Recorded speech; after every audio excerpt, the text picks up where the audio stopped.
नमस्ते दोस्तों, स्वागत है आप सभी का हमारे चैनल दिव्य भक्ति ज्ञान में।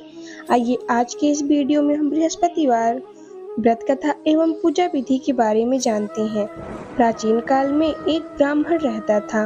वह बहुत निर्धन था, उसकी कोई संतान नहीं थी। उसकी स्त्री बहुत मलिनता के साथ रहती थी। वह स्नान न करती, किसी देवता का पूजन न करती। इससे ब्राह्मण देवता बड़े दुखी थे। बेचारे बहुत कुछ कहते थे, किंतु उसका कुछ परिणाम न निकला। भगवान की कृपा से ब्राह्मण की स्त्री की कन्या रूपी रत्न पैदा हुआ। कन्या बड़ी होने पर प्रातः स्नान करके विष्णु भगवान का जाप व बृहस्पतिवार का व्रत करने लगी। अपने पूजन पाठ को समाप्त करके विद्यालय जाती तो अपनी मुट्ठी में जौ भर के ले जाती और पाठशाला के मार्ग में डालती जाती। तब ये जौ सड़ के हो जाते और लौटते समय उनको बीनकर घर ले आती थी। एक दिन वह बालिका सूप में उस सोने के जौ को फटक कर साफ कर रही थी कि उसके पिता ने देख लिया और कहा, हे बेटी, सोने के जौ के लिए सोने का सूप होना चाहिए। दूसरे दिन बृहस्पतिवार था। इस कन्या ने व्रत रखा और बृहस्पति देव से प्रार्थना करके कहा, मैं आपकी पूजा सच्चे मन से की हो तो मेरे लिए सोने का सूप दे दो। बृहस्पति देव ने उसकी प्रार्थना स्वीकार कर ली। रोजाना की तरह वह कन्या जौ फैलाती हुई जाने लगी। जब लौटकर जो बिन रही थी तो बृहस्पति देव की कृपा से सोने का सूप मिला। उसे वो घर ले आई और उसमें जौ साफ करने लगी, परंतु उसकी माँ का वही ढंग रहा। एक दिन की बात है कि वह कन्या सोने के सूप में जौ को साफ कर रही थी। उस समय शहर का राजपुत्र वहां से होकर निकला। इस कन्या के रूप में इस कार्य को देखकर मोहित हो गया तथा अपने घर आकर भोजन तथा जल त्याग कर उदास होकर लेट गया। राजा को इस बात का पता लगा तो अपने प्रधानमंत्री के साथ उसके घर आए और बोले, हे बेटा, तुम्हें किस बात का कष्ट है? किसी ने अपमान किया है अथवा कोई कारण हो सो कहो, मैं वही कार्य करूंगा जिससे तुम्हें प्रसन्नता हो। अपने पिता की राजकुमार ने बातें सुनी तो वह बोला, मुझे आपकी कृपा से किसी बात का दुख नहीं है। किसी ने मेरा अपमान नहीं किया है, परंतु मैं उस लड़की से विवाह करना चाहता हूँ जो सोने के सूप में जौ साफ करती थी।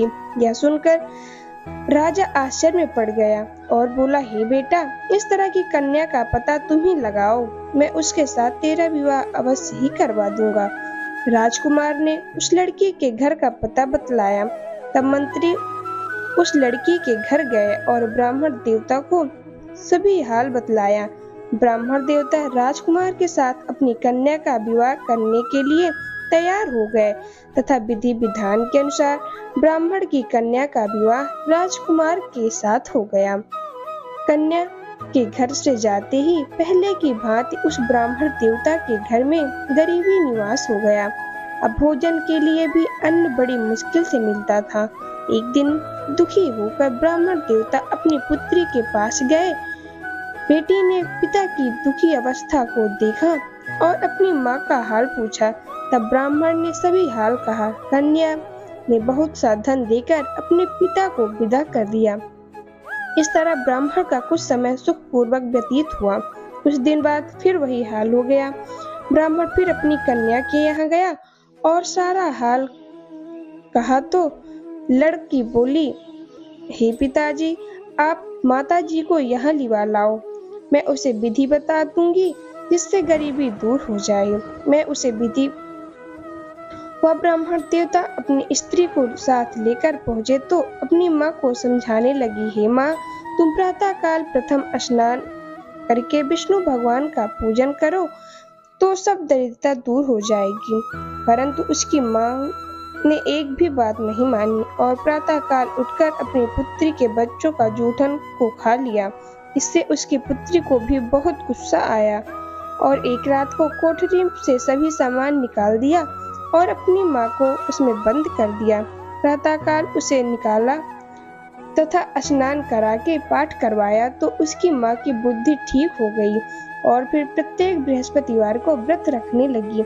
इस व्रत के प्रभाव से उसकी माँ बाप बहुत ही धनवान और पुत्रवान हो गए और बृहस्पति जी के प्रभाव से इस लोक के सुख भोग कर स्वर्ग को प्राप्त हुए। आइए अब हम बृहस्पतिवार की पूजा विधि के बारे में जानें। गुरुवार को भगवान बृहस्पति की पूजा का विधान है। इस पूजा से परिवार में सुख शांति रहती है। जल्द विवाह के लिए भी गुरुवार का व्रत किया जाता है। बृहस्पति देव की पूजा और व्रत बहुत ही नियमों के साथ किया जाता है। गुरुवार की पूजा विधि विधान के अनुसार की जानी चाहिए। व्रत वाले दिन सुबह उठकर बृहस्पति देव का पूजन करना चाहिए। बृहस्पति देव का पूजन पीली वस्तुएं, पीले फूल, चने की दाल, मुनक्का, पीली मिठाई, पीले चावल और हल्दी चढ़ाकर किया जाता है। इस व्रत में केले के पेड़ की पूजा की जाती है। कथा और पूजन के समय मन, कर्म और वचन में शुद्ध होकर मनोकामना पूर्ति के लिए बृहस्पति देव से प्रार्थना करनी चाहिए।